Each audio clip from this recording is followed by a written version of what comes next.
పరిణతి లేకపోవడం, చిత్తశుద్ధి లేకపోవడం, కేవలం రికార్డ్ అయిన బిల్లుల మీద పర్సెంటేజ్లకు అకృతి పడేటువంటి బుద్ధి మీది కాబట్టే మీరు ఏమైనా బిల్లుల ముఖం చూస్తారు తప్ప నీళ్ల ముఖం మీరు చూడట్లేదు.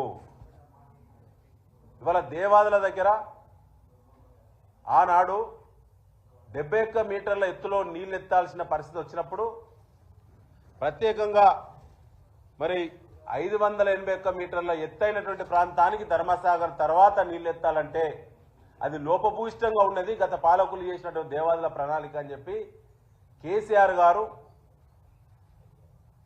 ఈ ప్రాజెక్టు జీవం పొయ్యాలే, ఇది జీవం లేనటువంటి ప్రాజెక్టు, దీన్ని బ్రహ్మాండంగా కొత్త తరానికి 100 ఏళ్ళు ఇది నీళ్ళందించే ప్రాజెక్టుగా ఉండాలంటే గోదావరి దగ్గర తుపాకులగూడెం దగ్గర ఈ దేవాదుల ప్రాజెక్టును స్థిరపరిచే నీళ్లు సమృద్ధిగా నిలబడే 6 టీఎంసీల నీటి సామర్థ్యం ఎప్పుడు కూడా ఉండేటువంటి విధంగా ఇలా తుపాకులగూడెం దగ్గర బ్యారేజ్ నిర్మాణం చేసింది, ప్రణాళిక చేసింది కేసీఆర్ గారు మాత్రమే.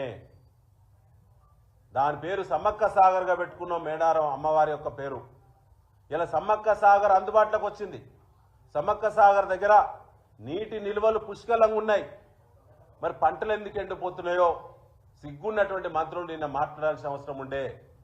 ఆడ నీటి నిల్వలు ఈ సమయానికి అంటే ఇది 12 గంటల ముందు తీసినటువంటి మరి ప్రభుత్వ రికార్డే ఇది. నిన్న రాత్రి మంత్రులు ఉత్తమ్ రెడ్డి గారు, పొంగులేటి గారు, కడియం శ్రీహరి గారు ఇంకా అనేక మంది ప్రగల్భాలు మాట్లాడి నిన్న చెత్త మాటలు మాట్లాడి ఈ ప్రాజెక్టు నిర్లక్ష్యానికి గురైంది, ఇలా నీళ్ళెత్తలేవంటే కేసీఆర్ కారణం అని చెప్పినటువంటి ఈ యొక్క చిల్లర మాటలు మాట్లాడే ఈ చిల్లరగాళ్ళు నిన్న దేవన్నపేట పంప్ హౌస్లో ఉన్నప్పుడు తీసినటువంటి ఎఫ్ఆర్ఎల్ లెవెల్ నీటి నిల్వల ప్రభుత్వ రికార్డ్ ఆన్లైన్, ప్రభుత్వం ఇరిగేషన్ డిపార్ట్మెంట్ మెయింటైన్ చేసే ఆన్లైన్ నిన్న రాత్రి 9 గంటలకు 76.25 మీటర్ల ఎత్తున సమ్మక్క సాగర్ దగ్గర నీటి నిల్వలు ఉన్నాయి. మనం 72 మీటర్ల వరకు నీళ్ళు ఎత్తుకోవచ్చు. అంటే ఇక 4 మీటర్ల 25 4.25 మీటర్ల నీటి నిల్వలను ఎత్తుకునే విధంగా సమృద్ధిగా నీటి నిల్వలు ఉన్నప్పుడు మీకు ఎట్లా సిగ్గు అనిపిస్తలేదు? మీకు ఎట్లా ఇజ్జత్ అనిపిస్తలేదు అబద్ధాలు చెప్పడానికి, రైతాంగాన్ని మోసం చేయడానికి? ఇంత చిల్లర మాటలు మాట్లాడతారా మీరు? ఇవాళ ఏం సమాధానం చెప్తారు దీనికి? సమాధానం మీరు ఇవాళ దమ్ముందా? మళ్ళీ వస్తారు మోటార్లు రిపేర్ వచ్చినాయని చెప్పి మాట్లాడుతున్నారు. సిగ్గుందా మీకు? ట్రయల్ రన్ చేయనటువంటి మోటార్లను ప్రారంభించడానికి మీకు సిగ్గుందా? ప్రోగ్రామ్ ఇవ్వడానికి, షెడ్యూల్ ఇవ్వడానికి మీకు బుద్ధి ఉందా అని చెప్పి ఇవాళ బీఆర్ఎస్ పార్టీ అడుగుతా ఉన్నది.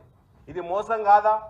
ఇప్పటికే 60-70 వేల ఎకరాలు ఇవాళ మరి దేవాదుల కింద పంటలు ఎండిపోయినాయి. రైతులు నిరసనల వైపు ఆలోచిస్తూ ఉన్నారు. నష్టపరిహారం ఇవ్వాలని చెప్పి ఎకరాకి 25,000 ఇవ్వాలని చెప్పి రైతులు డిమాండ్ చేస్తూ ఉన్నారు. దాని నుంచి ఆలోచనను దృష్టిని మరల్చడానికే నిన్నటి డ్రామా తప్ప అక్కడ మరొకటి లేదు. నిన్న ప్రగల్భాలు పలికిన ప్రెస్ మీట్లో మోటార్లు ప్రారంభించినాకనే ఏ రాత్రైనా ఇక్కడి నుంచి తిరిగి వెళ్తామన్నారు. ఇలా పత్తా లేకుండా పారిపోయిన దొంగల వలె ఉత్తమ్ కుమార్ రెడ్డి, పొంగులేటి శ్రీనివాస్ రెడ్డి ఇలా ముఖం ఎక్కడ పెట్టుకుంటారు? మళ్ళీ ఏ ముఖం పెట్టుకొని మళ్ళీ వరంగల్ జిల్లాకు మళ్ళీ దేవన్నపేటకు వస్తారో సిగ్గుంటే సమాధానం చెప్పాలి మీరు మీ అనుచరులు. దేవాదుల ప్రాజెక్టు సంబంధించిన ఆపరేషన్ అండ్ మేనేజ్మెంట్ ఓఎండ్ఎం అంటే మెయింటెనెన్స్ సంబంధించి ప్రతి సంవత్సరానికి 7 కోట్ల రూపాయలు ఖర్చు అవుతుంది. ఆ 7 కోట్ల రూపాయలు మీ ప్రభుత్వంలో 20% కమిషన్ అడిగితే కమిషన్ ఇయ్యనందుకు ఆ కాంట్రాక్టర్కు మెయింటెనెన్స్ ఓఎండ్ఎం నిధులు విడుదల కాకుంటే, ఆయన జీతాలు ఇవ్వకుంటే తన యొక్క సిబ్బంది, టెక్నికల్ సిబ్బంది 32 రోజుల పాటు సమ్మె నిర్వహిస్తేనే ఇవాళ ఈ దుస్థితి వచ్చింది. ఇది ముమ్మాడికి కాంగ్రెస్ పాపమే.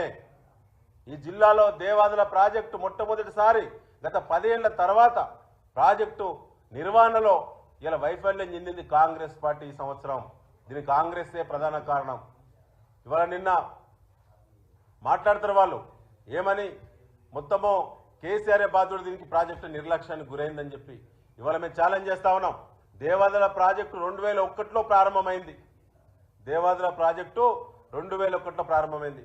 2014 వరకు ఇలా మీరు మీ చుట్టూన్నటువంటి నాయకులే అటు తెలుగుదేశంలో ఇటు కాంగ్రెస్లో మీరే పెత్తనం చేసిండ్రు, మీరే ఇరిగేషన్ మంత్రులుగా చేసిండ్రు.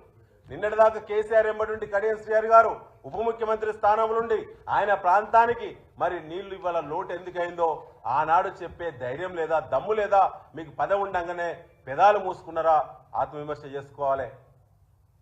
ఇవాళ పక్కకు పోవంగానే అపవాదు, పక్కకు పోవంగానే మొత్తం అనుమానాలు రేకెత్తించేటువంటి దుర్మార్గపు మాటలు, ఇది సరైనది కాదు ప్రజాస్వామ్యంలో.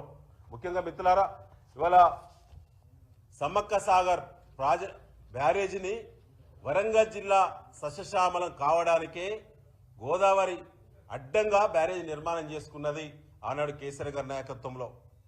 ఇవాళ దాని నిండా నీళ్లున్నా ఎందుకు దేవాదుల ప్రాజెక్టును ఇంటెక్ వెల్ దగ్గర మెయిన్ ప్రాజెక్టు దగ్గర షెడ్యూల్ ప్రకారంగా ఎందుకు ఈ సీజన్లో మోటార్లు ప్రారంభించలేదో ఈ జిల్లాలున్న మంత్రులు కానీ ఈ జిల్లాలో ఉన్న అధికార పార్టీ శాసనసభ్యులు కానీ సిగ్గుంటే ప్రెస్ మీట్ పెట్టి సమాధానం చెప్పాలని చెప్పి ముక్కుసూటిగా మేము అడుగుతా ఉన్నాం.